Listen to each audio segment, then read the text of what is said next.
Yung pagpili ng mga district engineers, mayroong say ang mga district representatives. No? It works both ways, Mr. President. Naglalabi yung district engineer para mapunta siya sa district. Ang gagamitin niya ang tagalabi, district representative. Yun naman district representative, gusto niya, bata niya yung district engineer. So pag it has come to a point na pag nag-insert, minsan, hindi na ito hundreds of millions. Umabot na minsan ng 10 billion pesos in one district.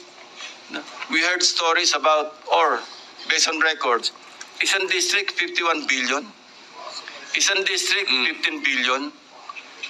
Malulunod sila doon, Mr. President. How can one district absorb, ang tinatawag natin absorptive capacity? How could it absorb 51 billion pesos worth of projects in a district? Tell me, Mr. President. Imposible. So I don't know how high up yung syndicate, but it seems that the DPWH has become a playground of syndicates. Kasi nung sinabi nga ni Secretary Bonoan na isolated case ang first engineering district ng Bulacan, I did not believe him, Mr. President.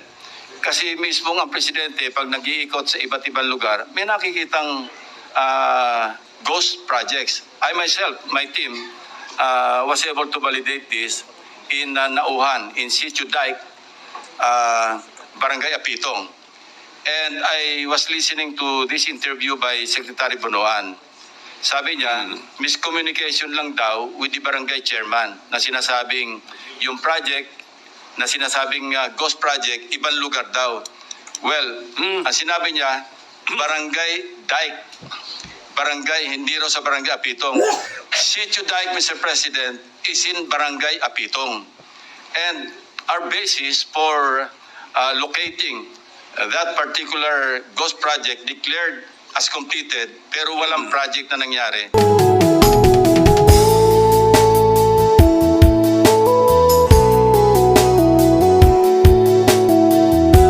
Thank you, Mr. President. Will the distinguished gentleman from Cavite yield to some questions regarding his privileged speech last week? Certainly to the distinguished minority leader, our minority leader, and I cannot let this opportunity pass without acknowledging the exemplary leadership recently displayed by our minority leader. Not many among our colleagues know that he gave way to all the members of the minority. No? Yung membership po ng Commission on Appointments, binigay niya kina Senators Legarda, Subiri, and Risa Ontiveros. Hindi lang yun, pati yung set, binigay pa po din sa this humble representation. So that's the mark of a true leader, Mr. President. So thank you, distinguished minority leader. Thank you, kind sir. I am humbled by the manifestation. Thank you. Just to refresh our colleagues also, Mr. President, if I may continue. You mentioned in your privilege speech some contractors and some of the owners. Now, Mr. President, may I go on? The Alpha and Omega Construction and the St. Timothy Constructions were included in the top 15 flood control contractor list from President Bongbong Marcos on during his press conference. And if I'm not mistaken, you also mentioned something to that effect in your privilege speech. Now, on the Securities and Exchange Commission papers, iba-iba po ang owners ng composition of the company. But in actuality, alam ng lahat na isa lang ang may-ari nito. Same owner of the once blacklisted St. Gerard Construction. Now, they will deny this fact until they can.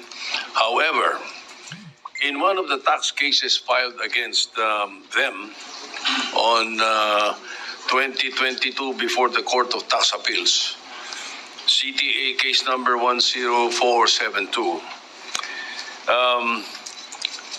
to be exact, the same and one address lang ang ginagamit for St. Timothy, St. Matthew, St. Gerard, and Alpha and Omega Construction Corporations.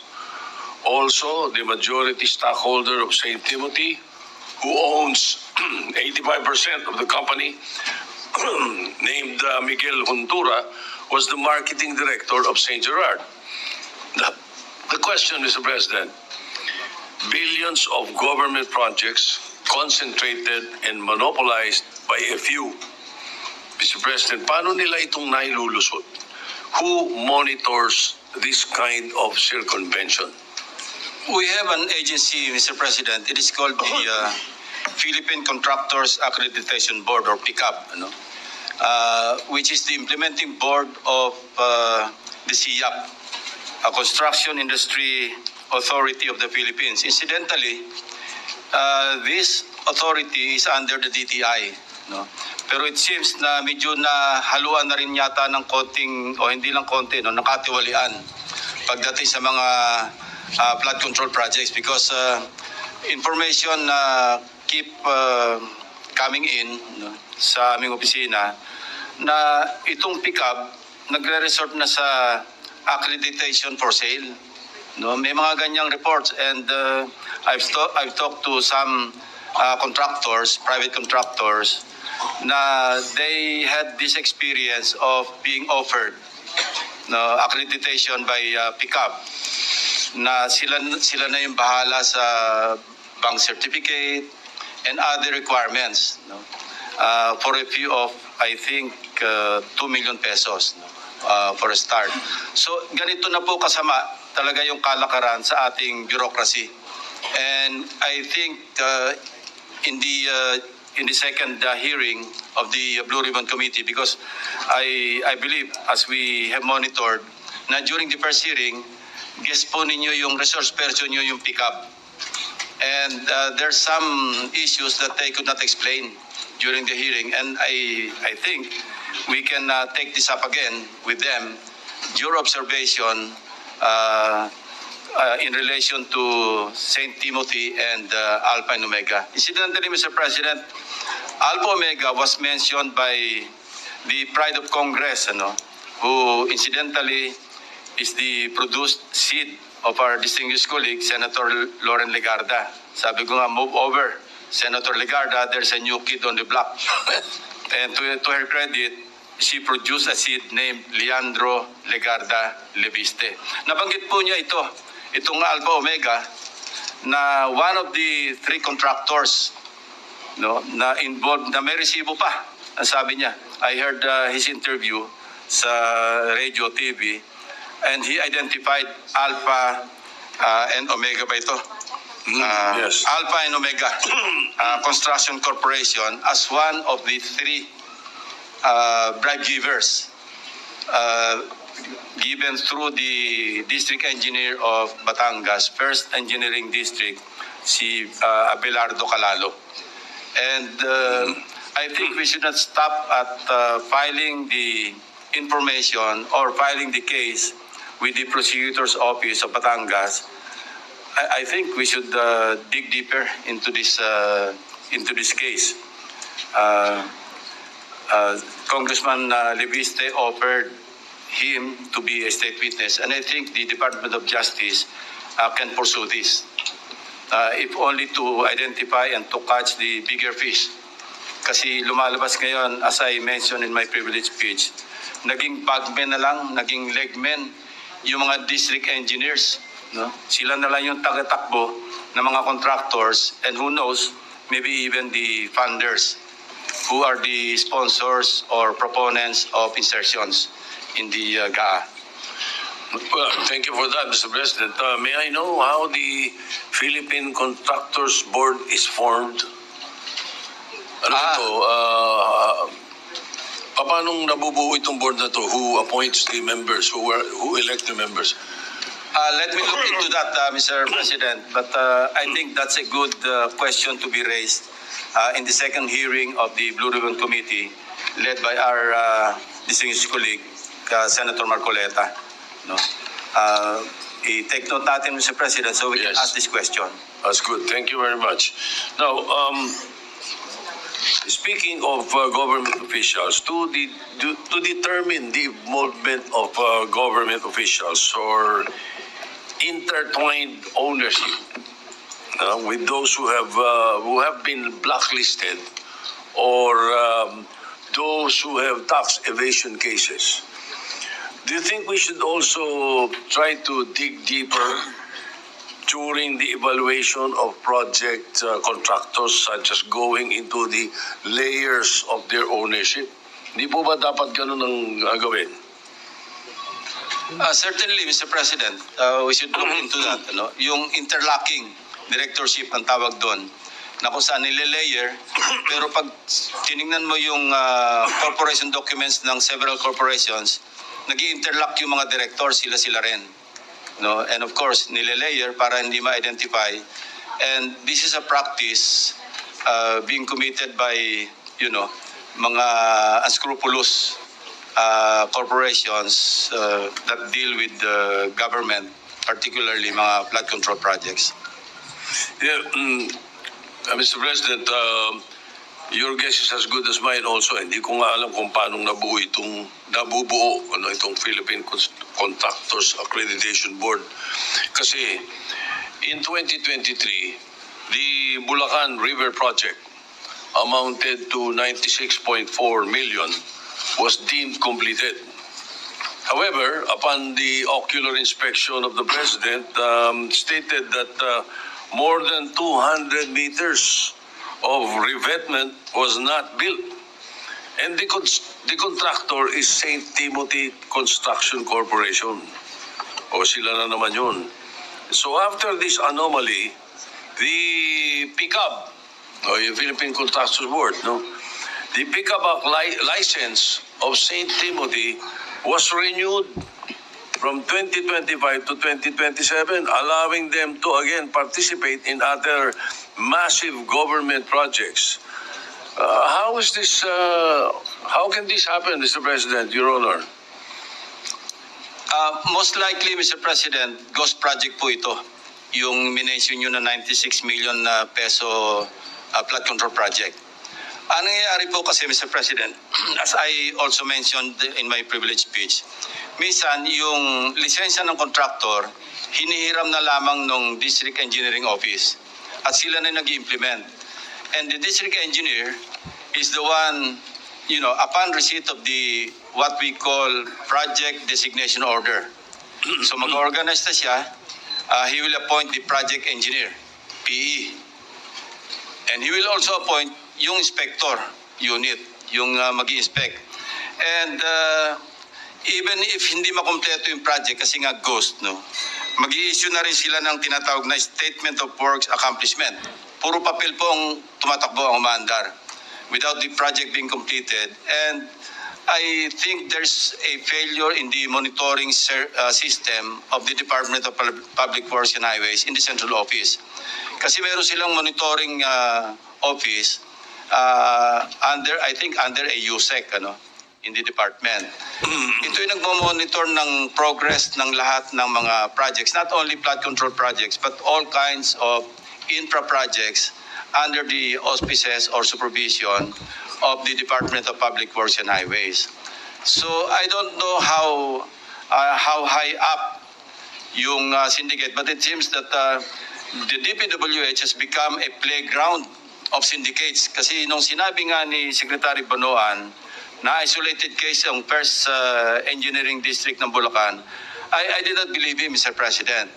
Kasi mismo ang presidente, pag nag-iikot sa iba't ibang lugar, may nakikitang ghost projects. I myself, my team, was able to validate this in Nauhan, in Sitio Dike, Barangay Apitong.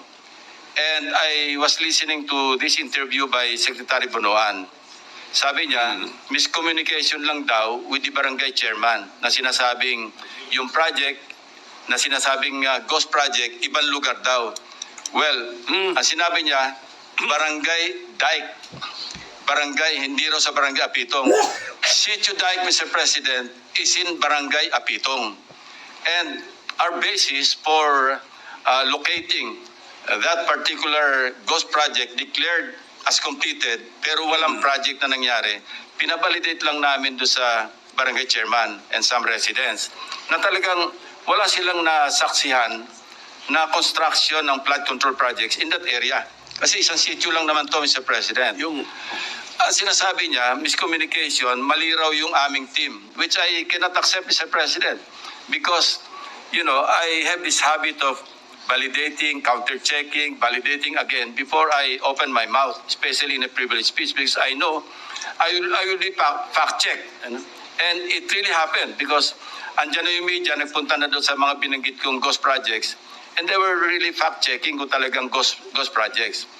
And here comes the DPWH Secretary, no less, even accusing us or insinuating at least na mali kami and mali rin daw yung media. So how could the Bulacan First District Engineering Office be an isolated case kung laganap na yung kaso? And man you, Mr. President, yung ginawa namin, in-undertake lang namin mga case studies because I already anticipated that line na hindi isolated case yan. Actually, I was ready to deliver my privilege speech after Nauhan or after Oriental Mindoro. Sufficient na po yung mga case studies doon. But I told my staff, let's wait a while kasi sasabihin check yan, isolated case yung Oriental Mindoro. Let's go to other places. And luckily for us, Mr. President, the President launched 1 week after his SONA, he launched the Sumbong sa Pangulo .ph website. And it was very helpful actually. And it continues to help our netizens, the media, and other people concerned with anomalous flood control projects. Ang laking tulong pa sa amin because exact location, the website provided us with the exact grid coordinates. Kaya nga pati yung multo, pati yung guni-guni, nakita namin eh. Imagine, wala ka makikitang project pero natukoy pa rin ng aking team or teams kung saan nakalocate yung ghost projects. Why? Because of the Sumbong sa Pangulo website. Hindi makakaila, Mr. President. That's the reason why we were able to locate several ghost projects, mostly in Bulacan. Kasi as I also mentioned in my privilege speech, yung Bulacan First District Engineering Office, yun ang pinaka-notorious in at least from where I sit, Mr. President. Ginoong Pangulo, Mr. President, ngunit kung completed na yung project, pag sinabing deemed completed, nabayaran na to. Babayaran, Mr. President. Babayaran o nabayaran na? Babayaran. And there are several signatories like for a project inspection, it has to be declared complete para ma-release yung payment. Pipirma dyan yung inspectorate team, yung assistant district engineer, and the district engineer. At kung sino-sino pa. Paano pong nakakalusot yan? Di alam nila lahat. Well, they should be held accountable and criminally liable, Mr. President. No, if not Correct. administratively, criminally. Kasi kung hindi negligence ito, may criminal may violation sa batas, Mr. President. Kasi why would you certify on something na hindi naman totoo? No? And that's the reason why kasi naabuso na in the course of time, Mr. President, hindi na nagkasya do sa tinatawag kong pie sharing. Nagtipid pa, nagmenos pa, ginos project na, minaximize na. Kaya nga sabi ko, hindi na flood control ang hinahanap ng Pilipino, grid control. Kasi nasobra na yung grid na sinagasaan ng lahat. Wala na. Hubris, yung tawag natin doon, Mr. President, hubris. Kasi nahirate, and we also encountered cases or case studies wherein nag-ghost na, pinost pa yung lock harder, ginost pa ulit for the succeeding year. Kasi pagka nag-ghost ka na, ang pantakip mo, yung succeeding year project, di ba? Yung napondohan na naman. Pagtakpa na yon, mahirap nang hanapin yung ghost kasi meron talagang project. So meron kami na-encounter na 2 beses pang ginost, pangatlo, saka palang ginawa, pero na-late na, inabot na ng Habagat, inabot na rin ng Krising, Dante, at saka Emong. Pananaw po ng mga kababayan natin, kung itong mga pondo na to hindi inilagay sa budget, ganun pa rin ang Pilipinas eh.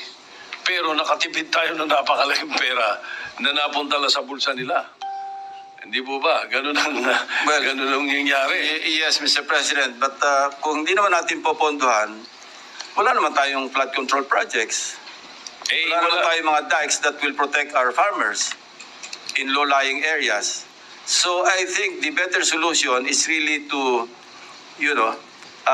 put our foot down on the entire process of implementing projects from the time a legislator proposes an insertion in the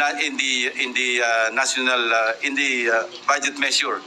Although it's implementation, dapat talaga mayroong nagmo-monitor. Ang problema, nagmo-monitor dito, Mr. President, DPWH din. Yung bang pick up nasa DPWH? Hindi, Mr. President. This is an implementing board of the Construction Industry Authority of the Philippines, which is under the DTI. Kasi nagbibigay sila ng license eh. Doon sa hearing, if I'm not mistaken, the way I heard it during the last hearing, meron sila nung tinatawag na pick-up license na category. May category A. Yeah. No, may ganun, ano? Ano po ba ang threshold amount per project that you can bid out? Meron pong categorization yan eh. Mayroong classification table. Ito, based on the Board Resolution number 201, series of 2017. Pick up team 2 nagka-categorize dito. Pag sinabi mong, general engineering, pagka A, pag sa general engineering, ang minimum net worth, yung equity, 30 million pesos. Tapos makakakuha ng credit points na 300 points. Merong hanggang sa umabot to sa overall credit points.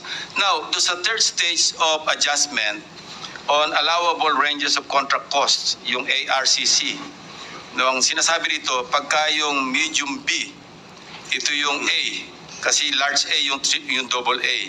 Ang sinasabi, yung single largest project above 75 million up to 150 million pesos. And then yung allowable ranges of range of contract cost up to 300 million. Yan po yung pagka ang sinabanggit nyo kanina, ang category A, contractor A. Kasi hanggang quadruple A po yan, Mr. President. So may threshold. Meron po. Ayun. Ngayon, Mr. President, this is based on records. Yung MG Samidan Corporation's license is category A. Alright? Only. Yet, for the year 2022 to 2025, it bagged 58 flood control projects amounting to 5 billion .02. Lampas po, Mr. President. So is this it is definitely not within the allowed amount in category A license, ano?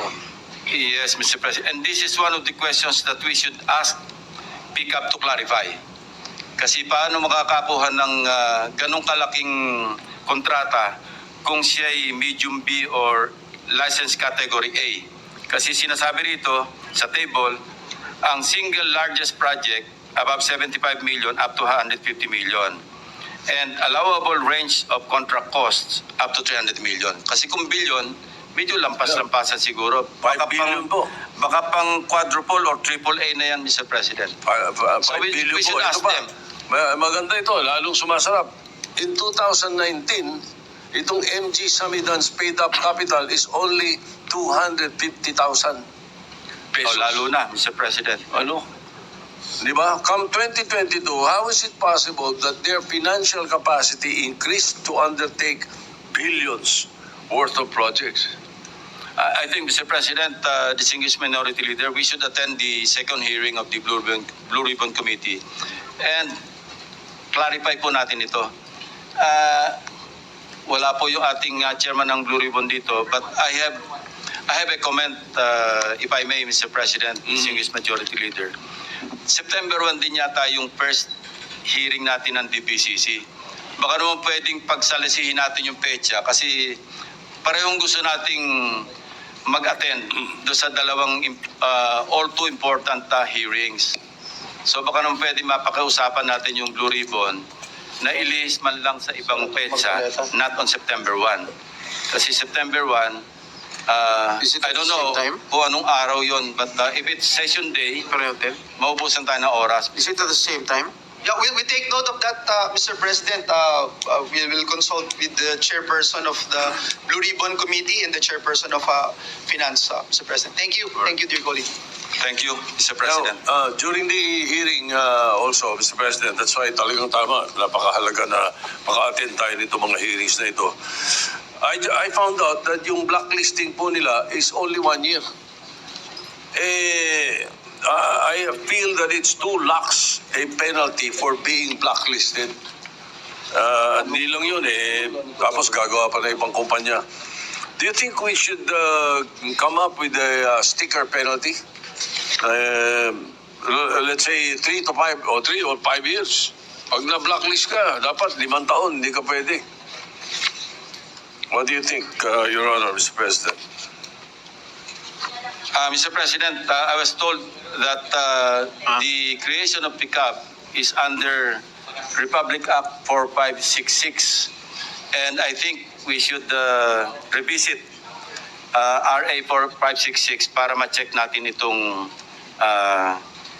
I won't say anomaly, but itong probably kailan i-update natin yung batas, Mr. President. Good, Mr. President.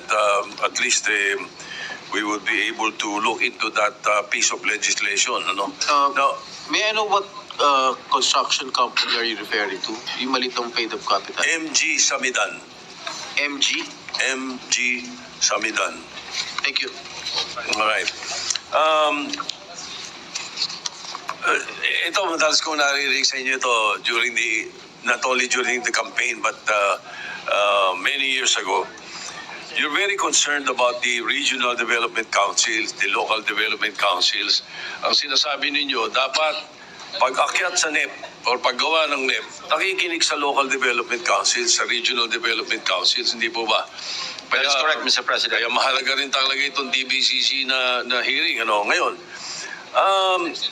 why are there flood control projects in areas identified by Project NOAA as having little or none flood risk? Why are we spending billions of pesos on projects that these areas, when many areas are drowning during a single habagat? Paano nangyayari po ito? Ibig sabihin, hindi nakikinig doon sa Regional Development Council or yung Regional Development Council ang humihiling? Mr. President, this is one flaw in the budget process that we want to correct. And I've been very vocal in this regard, no? Dahil year in, year out, and I hope I have always raised this question. Our colleague, Senator Ligarda, when she was chairperson, paulit-ulit ko po yung tanong, bakit 20% lamang ng output ng local development councils, particularly our regional development councils, ang na-adapt sa NEP? Imagine 20%, and yet dapat yung bulk ng mga projects, mga PPAs, no? Projects, programs, and activities, dapat ang bulk yan nanggagaling sa local development councils. After all, who would know better the needs and priorities of the localities than the local development councils? Ang nangyayari, Mr. President, alam nyo, yung district representatives natin should be represented in the local development councils, and they are. No, even in the Barangay Development Council, they can send their representatives. And then municipal, city, provincial, pwede sila mag-attend. And that's where they should, debate with the local government units na kailangan nila yung mga proyekto rin sa loob ng kanilang district. Na sa ganon, when the budget call comes, nakasama na sa National Expenditure Program yung output ng mga regional development councils. Anong nangyayari, Mr. President? Normally, they don't participate. Why? Because sabi nila, pagdating naman sa Congress, kami naman ang bida eh. Mag-i-insert lang kami. Ang problema sa insertions, walang consultation sa end users, Local, yeah. sa local government units. Wala rin consultation sa mga implementing agencies. And that's the reason why, again, during budget deliberations, I had always questioned, bakit ang laki lagi ng ating unused appropriations? Nandiyan tayo sa mga 400 billion a year. From 2010, I think, up to 2020 for 10 years, parang ang average natin on a yearly basis, parang 452 billion. Why? Because the implementing agencies would not know how to implement the projects because they were not consulted. And remember when we talked to Senator Mark Villar, some time ago, I thought he would take it against me when he was DPWH Secretary na binabawasan ko yung budget ng agency niya. And he told us, no, as a matter of fact, we were thankful. Even the other agencies, other departments, were very thankful that you were pointing out that the insertions or the amendments introduced or proposed by legislators, hindi man lang sila kinonsulta. And that's the reason why yung unused appropriations kept adding up. Kasi kung hindi nila alam, wala silang program of works, wala silang planning, paano nila implement? Ang problema nga, Mr. President, and I think ayaw natin marinig ito, no? The Filipino people hate to hear this, and we are also afraid to say it. No? Pero ang nangyayari, pinapasukan ng personal interest eh. Yung insertions, bisan sometimes nagiging supplier-friendly or contractor-friendly. Hindi na iniisip talaga kung ano yung needs and priorities of their constituents. Halimbawa, nakadeploy yung aking, contractor ako, congressman din ako, nakadeploy yung aking mga equipment sa isang lugar. Yung mobilization nun, pag-deploy ko sa ibang lugar, medyo magastos. So doon ako mag-i-insert doon sa lugar na nakadeploy ng equipment ko. Kahit hindi masyadong kailangan. Ay, talaga hindi kailangan, Mr. President. And sometimes, alam din naman natin to, Mr. President, na yung pagpili ng mga district engineers, mayroong say ang mga district representatives. No? It works both ways, Mr. President. Naglalabi yung district engineer para mapunta siya sa district. Ang gagamitin niyang tagalabi, district representative. Yun naman district representative, gusto niya, bata niya yung district engineer. So pag it has come to a point na pag nag-insert, minsan, hindi na ito hundreds of millions. Umabot na minsan ng 10 billion pesos in one district. We heard stories about, or based on records, isang district 51 billion, isang district 15 billion. Malulunod sila doon, Mr. President. How can one district absorb, ang tinatawag natin absorptive capacity? How could it absorb 51 billion pesos worth of projects in a district? Tell me, Mr. President. Imposible. I've heard the NCR mayors complaining eh. Don't you think it's time that the local executives and the Sanggunians be actively involved in flood control projects? I believe so, Mr. President. No? Kaya lang, pag nag-sign off yung local government units, halimbawa, bago makapag-start ng project, yung contractor sa isang munisipyo o sa isang probinsya, at hihingi pa ito ng permit sa mayor, nadagdagan na naman yung ating... Yun. Yan ang problema natin, Mr. President. So I think, ang pakialam dapat ng mga local government units, by way of the Local Development Council, sa planning, Mr. President, dapat dyan sila mas malaki ang pakialam. And then, Yan. after the completion of the project, may pakialam sila to inspect kung nasunod ba yung specs, kung naandyan ba talaga yung project, hindi ba ghost. I think, doon sa dalawang phases na yon, doon dapat may pakialam yung mga local government units.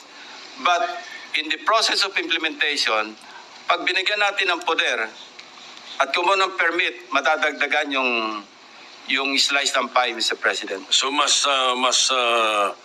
pwedeng pakinggan tong sinasabi kasi si Manila Mayor Moreno sabi yung 200 flood control projects daw in Manila worth 14 billion ay wala raw lahat permit. So in other words, hindi kumuha ng permit sa kanila kasi. Pero ang sinasabi naman ni Mayor Belmonte, Joy Belmonte, many flood control projects bypass the LGU not as far as permits are concerned but as far as the redundancy or alignment with their city plans. So more or less, lumilinya sa sinasabi mo, yung Yes, sinasabi Mr. ni Mayor President. Belmonte. All right. Now, one final question, Mr. President, Your Honor.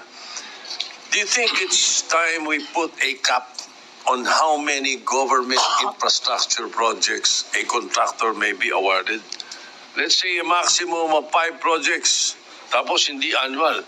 Total, ilang daan yung mga kontratista na yan. Napakadami nila. Maraming maliliit, maraming gustong tumulong. Nakukupong ng 15. 500 billion, 15. I think it's about time, Mr. President, we study the possibility of having a cap. Will you agree to that, Mr. President? I could not but agree, Mr. President, na kasama nito pag na-revisit natin yung RA 4566, the law that created the pickup. No? Baka pwedeng lagyan natin ng cap. Huwag naman yung makopo ng, well, there's always 1,000 ways to skin a cat, so to speak, Mr. President. No? Magagawa lang ng napakaraming corporations o construction companies, yung isang contractor, di ganun din ang suma total, Mr. President. Pero doon papasok naman yung sinasabi natin sa board na scrutinize nila ang mga members nitong mga kumpanya na ito at kung sino-sino lang. I agree, Mr. President. This is really a very complex problem, no? Maganda lang, it has come to light because of the son of the President, followed up by his sumbong sa Pangulo website. Kaya medyo nagising din yung ating mga kababayan na maging involved na because after all, these are taxes that they keep paying, no? Pumunta ka lang sa mall, sa grocery, taga ka agad ng 12% VAT eh. Wala naman lumiligtas sa tax, maski yung tax evader, hindi makaligtas sa VAT eh. And So also, we should all get involved and we should all really, for a change, no? Kaya nga ako, when I was interviewed once, and I intend to manifest during the hearing, the first hearing with the DBCC, gusto ko i-manifest, Mr. President, for a change, i-adapt na lang natin yung NEP eh. So it's all on the executive department. I-monitor na lang natin how, or i-oversee na lang natin how they implement their own budget. No? But you know, it's easier said than done. No? Because we're only one house and we are 24. Of course, some of our colleagues have their own advocacies, no? Well-intentioned as they are, na hindi rin naman siguro papayag na as is where is yung ating NEP. okay. But I'm tempted to manifest and even move that we adapt. Wala pa tayong trabaho. May I, Pag-usapan Mr. natin, President, with the indulgence of our minority, I can end this now. I can end this, Mr. That Majority particular- Leader. Thank you very much. At malaking bagay din nakatulong yung privilege speech ng ating colleague from Cavite. Congratulations for that and thank you very much. Majority Leader, thank you. Yes, I am thank you. done. Thank you. Thank you, sir. Mr. President. Mr. President, just Mr. President, you know, I talked to one official from the DPWH. Nilalako na nila yan eh. Sa NEP pa lang, preparation ng NEP, nag-o-offer na sila sa mga legislators, o magpasok na kayo rito. So it takes two to tango. and how do we prevent that, Mr. President? Hey, well, nangyari kay minority leader, distinguished minority leader, he confided to me. Somebody from the DPWH, an undersecretary, called him up, or his staff, ano, nag-offer, sabi niya, sabi mo kay Tito Sen, magpasok na siya sa NEP. Now, if we don't dance the tango with the other party, hindi mangyayari, Mr. President. Thank you, Mr. President. Mr. President, next to interpolate is the gentleman from Palawan, Senator Erwin Tulfo. I move that he be recognized, Mr. President. The gentleman from Palawan, Senator Erwin Tulfo, is recognized. Thank you, Mr. President. First of all, I would like to manifest, being the vice chair of the Blue Ribbon Committee, we have already invited the Philippine Contractors Accreditation Board on our next hearing, Mr. President. Mr. President, I rise today with anger and frustration, not just as a legislator, but as a Filipino taxpayer. Because what I heard in the privileged speech of our colleague, Senator Lacson, is nothing short of a national disgrace. Ginoong Pangulo, ito po ay garapalan at sistematikong pandarambong harap-harapan. Habang ang mga bata ay hindi makapasok sa eskwela at mga manggagawa late sa trabaho dahil sa baha ang kalsada, may mga opisyal at kontratista na nagbubunyi sa kanilang mansyon. Now, will a distinguished gentleman from Cavite yield to some direct and very serious question? Willingly to the distinguished gentleman from Palawan and the Republic of the Philippines. Ang una ko pong katanungan, Mr. President, ang pag-i-insert po ba sa NEP o ika nga sa BICAM, kaya bang gawin ito ng isang ordinaryong mambabatas o kinakailangan niyang ika nga maging opisyal o may kataasang katungkulan bilang mambabatas, Mr. President? Every legislator, Mr. President, is entitled to introduce amendments. No? Hindi natin mapipigil because all of us, ako mismo, nag-amend po ako, nagsasabit ako ng amendments. When we had this discussion, I had this discussion with the chairman of the Finance Committee, and right away, he understood where he was coming from when he was reluctant during my interpellation to accept my supposed amendments na i-identify natin yung mga proponents ng mga amendments. When we had this one-on-one talk or discussion, paano naman Senping, sabi niya, marami tayo, may mga kasama naman tayo dyan, mahilig lang magpadagdag, hindi naman naghahanap kung saan kukunin yung pandagdag. And siyempre, ako tagahanap noon, now being the chairman, magagalit naman sa akin yung mga agencies na binawasan ko para idagdag doon sa mga advocacies, doon sa mga proposed amendments ng ating mga kasamahan. And that's the reason why I counter-proposed to him na okay, accepted, pero baka pwedeng, pag nakita ko may umusbong sa isang agency, pwede ko bang tanongin sa iyo kung sino yung responsible na nagpadagdag sa isang agency? And he agreed. No? And that was good enough for me because I thought at the time that the outcome would be the same. No? Na ang importante, Mr. President, if something goes wrong with the implementation of the project at na-trace back natin doon sa legislator, congressman man o senador, na siya yung nag-propose, somehow, meron siyang shared responsibility to see to it that the implementation of the project na dinagdagan niya ng pondo, maayos. But, if we don't have the mechanism to identify or to backtrack and trace back to the proponent or proponents of the amendments, then wala, malakas ang loob. Imagine, Mr. President, punta tayo sa Nauhan, Oriental Mindoro. No, kitang-kita na natin. Hindi ko nga pinanggit yung pangalan niya because I didn't want to mention any name of any legislator. But, initially when I was discussing with my staff, sabi ko, i-blur na lang natin yung pangalan. No, kasi nag-iisa yung mame-mention. But the day before I delivered the speech, sabi ko, teka muna, bakit pa tayo magko-cover up sa kanya? Siya naman ang umaamin. Nakalagay, funded by his office. Tapos nakalagay doon, congressional allocation, accomplishment report. And then when he was interviewed on the same day or the following day after my privilege speech, wala akong alam dyan. No? But I also pointed out in my privilege speech na sa NEP, 810 million lang yung nandun eh. Pero nangyari, pagdating ng GAA, naging 1.9 billion. So sino ngayon nagpasok ng 1.1 billion? Worse, Mr. President, hindi pa sa regular budget kinuha. Kinuha niya from the Special Purpose Fund, from the unprogrammed appropriations, which is under the Special Purpose Fund. How can you Ngayon lang ako nakarinig na from the regular budget, nag-realign papunta sa program appropriations and vice versa. Hindi po nangyayari because yung regular budget, ito yung items in the GAA na talagang ito yung nakakalat sa mga implementing agencies. Now, ang program appropriations under the Special Purpose Fund, ang tawag po dito, standby fund, augmentation. Pag kinapos ang pera sa regular budget, huhugot doon sa program appropriations. And there are requirements. Hindi ganun kasimple. Kailangan merong excess revenue collection or merong bagong revenue measure o kaya may approved loan. Napakahirap pong i-access.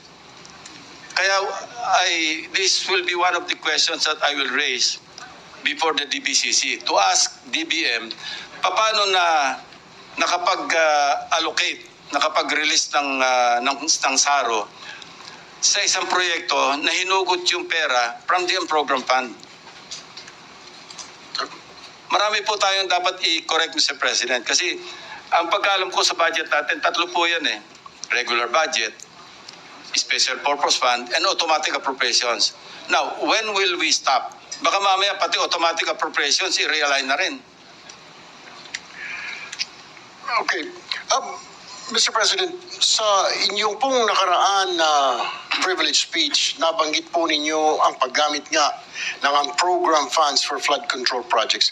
Maaari niyo po bang ipaliwanag for the record paano itong mga pondo na ito na na-access at nagagamit despite their nature as one program, Mr. President? Hindi ko pa may papaliwanag dyan kasi mahirap pong gawin yan eh. Ang pwede magpaliwanag dyan, DBM. Paano na-access yung unprogram appropriations para i-allocate sa flood control project. Ang masama, substandard pa. Sa inyo pong research, Mr. President, were there instances where program funds used to finance projects that turn out to be anomalous, incomplete, or even non-existent? Yes, Mr. President. Doon nga, sa case study namin sa Oriental Mindoro, yung 1.1 billion na nanggaling sa program appropriations, yung iba doon nahugot para gawin yung isang proyekto na substandard. Kaya nga tigas ng katatanggi yung congressman eh, na hindi akin yan. After owning up, no? By way of billboards, banners, even on Facebook, na siya mismo yung nag-post, na ako yung nag-allocate. Talagang sabi ko nga, mapag-angking congressman. Now, it's very easy to deny na siya yung responsible sa realignment or sa insertion because hindi mo matitrace eh, walang record. Sa House kasi, di ba, sabi nga ni Congressman Toby Tiangco, small committee. No? Isasabit sa small committee and then bahala na, wala nakakaalam, walang record. Even in our case in the Senate, di ba, ang practice natin, magko-caucus tayo, and then the chairman or chairperson will just ask the individual members, magsubmit na kayo ng individual amendments. I understand the predicament of the chairman, Mr. President, because if we tackle everything on the floor, hindi tayo matatapos. Kaya ginagawa na lang, for exigency, magsubmit na lang kayo ng written amendments.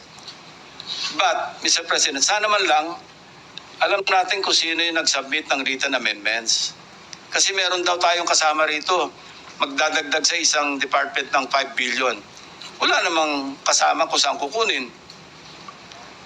I think we should be responsible enough na pag nagdagdag tayo sa isang department, sa isang agency, tayo na rin ang humugot kung saan kukunin. Para kumpleto kasi zero sum yan, Mr. President. Para bang plus minus, we will end up with the same sum, total.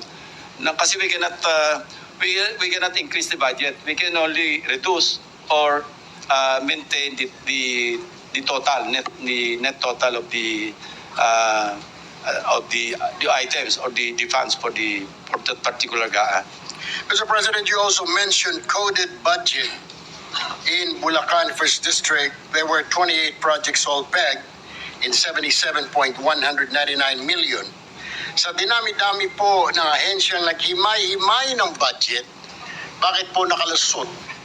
Bakit ngayon lang natin ito nakita? Bakit tila hinayaan natin na mangyari ito, Mr. President?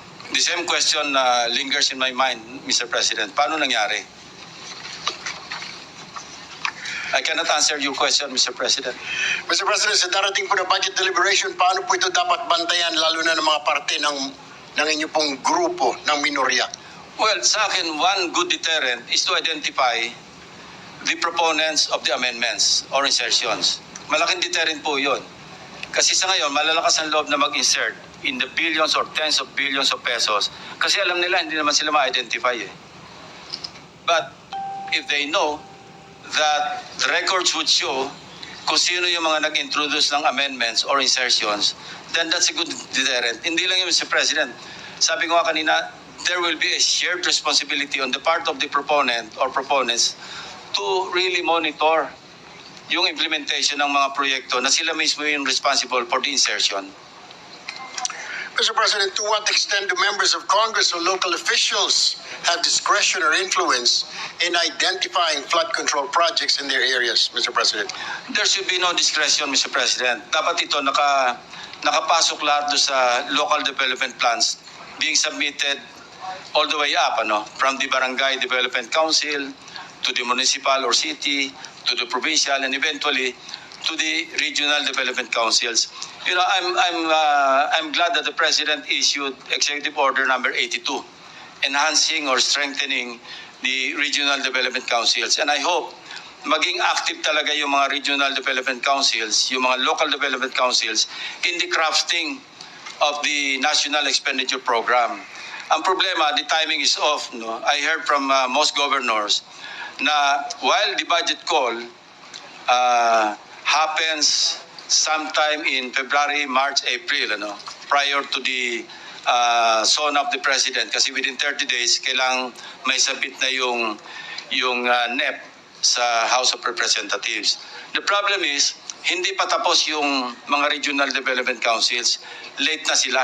So hindi na sila makakahabol sa budget call. I think DBM or the DBCC, Development Budget Coordination Committee, should take a second look do sa timing or the pacing of the budget process. Mauna sana dapat yung pag-submit ng mga regional development councils. Anyway, members din naman doon yung mga regional directors ng national agencies along with the governors. Dapat mauna sila bago mag-budget call.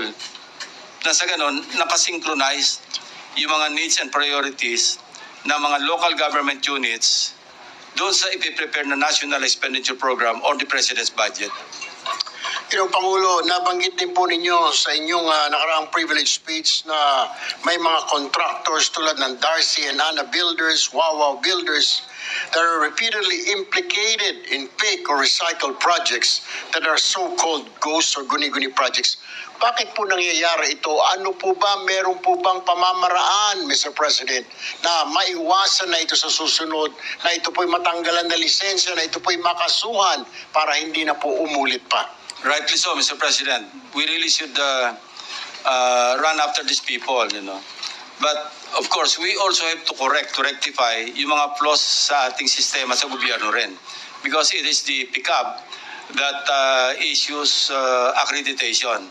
Even to agencies na nabanggit na nga ni Minority Leader kanina, na may kaso na sa Court of Tax Appeals, nire-renew pa yung accreditation. Tapos single A lang yung categorization, bibigyan mo ng pagkalakalaking proyekto. So these are